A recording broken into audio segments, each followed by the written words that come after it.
एक और बड़ी खबर आ रही है, दर्शकों को मैं बता देना चाहती हूँ, ये तो खबर सबसे पहले एबीपी न्यूज पर आपने देखी, और ये देखिए फ्रांस के राष्ट्रपति मैक्रो ने पुतिन से बात की है। कल देश के प्रधानमंत्री नरेंद्र मोदी ने पुतिन से बात की। अब दोनों नेताओं के बीच में 90 मिनट तक बातचीत हुई है। 90 मिनट मैक्रो और पुतिन के बीच में 90 मिनट क्या ऐसी बातचीत हुई है, किस बात को लेकर क्या एक्सप्लेनेशन दिया जा रहा था, क्या किसी तरह की बातचीत किसी कंक्लूजन पर पहुंची है, क्या मना लिया गया है या धमकियां मिली है। जनरल जीडी बख्शी भी हमारे साथ जुड़ चुके हैं। दोनों नेताओं के बीच में, इमैनुअल मैक्रो के बीच में यानी फ्रांस के राष्ट्रपति और रशिया के राष्ट्रपति पुतिन के बीच में बातचीत हुई है, और ये छोटी मोटी बातचीत नहीं थी। 90 मिनट कर्नल दानवी, 90 मिनट बातचीत हुई है। जी हाँ, 90 मिनट काफ़ी ज़्यादा होते हैं, और मेरे ख्याल से बात यही हो रही है कि किससे कितनी जल्दी से जल्दी ये कॉन्फ्लिक्ट का रेजोल्यूशन मिले।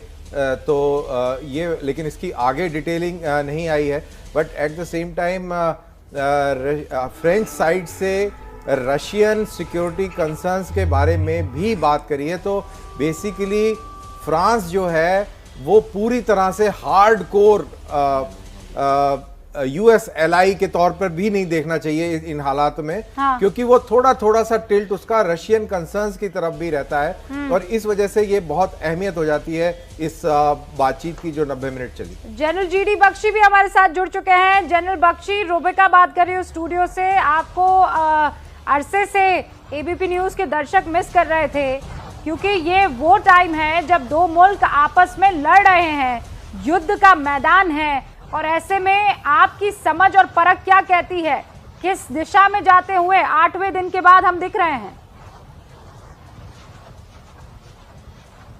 देखिए, इसके ये जंग शुरू होने के पहले इंडियन मिलिट्री रिव्यू, जिसका मैं एडिटर हूं, हमने एक जनरल्स की टीम बिठाई थी और एक वॉर गेम की थी 1 हफ्ता पहले लड़ाई शुरू होने की। उसके वॉर गेम के रिजल्ट्स हमने सार्वजनिक किए थे, और मैंने लेख लिखा है और हमने उसको नेट पे उसको प्रचलित किया। हमने कहा था कि ये युद्ध, हमारा अंदाज था 7 से 10 दिन चल सकता है, 7 से 10 दिन चल सकता है। ये जो युद्ध है 7 से 10 दिन चल सकता है, 7 से 10 दिन चल सकता है ये युद्ध, और आज 8वां दिन हुआ है, और मेरा हिसाब यह है कि 2 या 3 दिन में रूस इस युद्ध को अपनी टर्म्स पे खत्म कर लेगा। और देखिए, हमारा ध्यान सारा जो है वो कीव के ऊपर और खारकीव पे आकर्षित है। हाँ। दक्षिण यूक्रेन में बहुत तगड़ी प्रोग्रेस करी है रूस ने, और उसने जो है तमाम बंदरगाहें जो कि ब्लैक सी पे हैं, जो कि सी ऑफ अजोव पे हैं, उनके ऊपर कब्जा जमा लिया है। उसने जो है वहां के जो शहर पे, 2 शहरों पे कब्जा कर लिया है, और जो मारियोपोल की बंदरगाह और जो ओडेसा की बंदरगाह है उसको उसने पूर्ण रूप से घेर लिया है। डॉनबास में उसके जो ट्रूप्स हैं ईस्टर्न यूक्रेन में, उनके साथ उसका लैंड लिंक अप हो गया है। ठीक है, डॉनबास में उसने डोनेत्स्क और लुगांस्क, ये दोनों प्रोविंसेस तकरीबन पूरी पकड़ ली हैं। खारकीव में उसने कहा है कि मेरा पूर्ण कब्जा हो गया है, और बड़ी भारी बमबारी और भयानक बर्बादी वहां पे हुई है, क्योंकि उसने ताबड़तोड़ आर्टिलरी और एयर से असॉल्ट किए हैं हमले के पहले, जो कि जरूरी हो जाता है अगर आपको सप्रेस करने हैं एनिमी डिफेंसेस, एनिमी के जो जैवलिन मिसाइल जो अमेरिकन ने दिए हैं। हाँ। जो shoulder fired SAM stinger missile दी। हाँ। जी जनरल बख्शी, आपने ये कहा कि आपने इस बात का अनुमान लगा दिया था कि ये 7 से 10 दिन में लड़ाई खत्म हो जाएगी और रशिया अपने शर्तों पर यूक्रेन को मना लेगा, उसको घुटने टेकने पर मजबूर करेगा। अब मेरा सवाल ये है सर, आपकी समझ क्या कहती है कि वो घुटने पर कैसे, एक पपेट गवर्नमेंट लाकर, या रशिया जो है यूक्रेन पर कब्जा कर लेगा, अपना पताका लहरा देगा, वो कैसे होगा?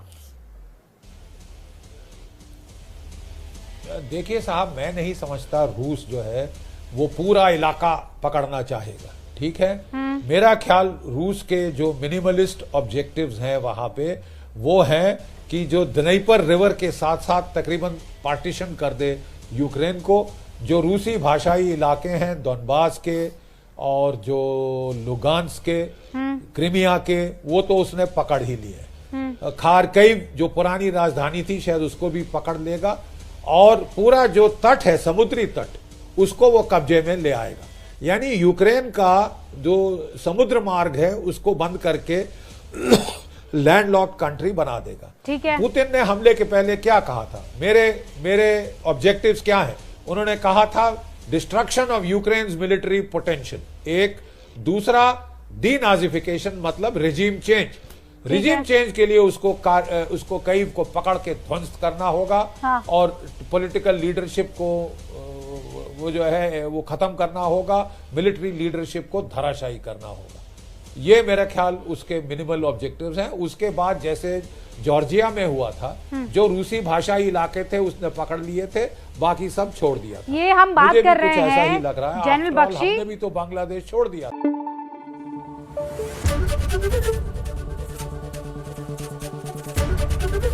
एबीपी न्यूज आपको रखे आगे।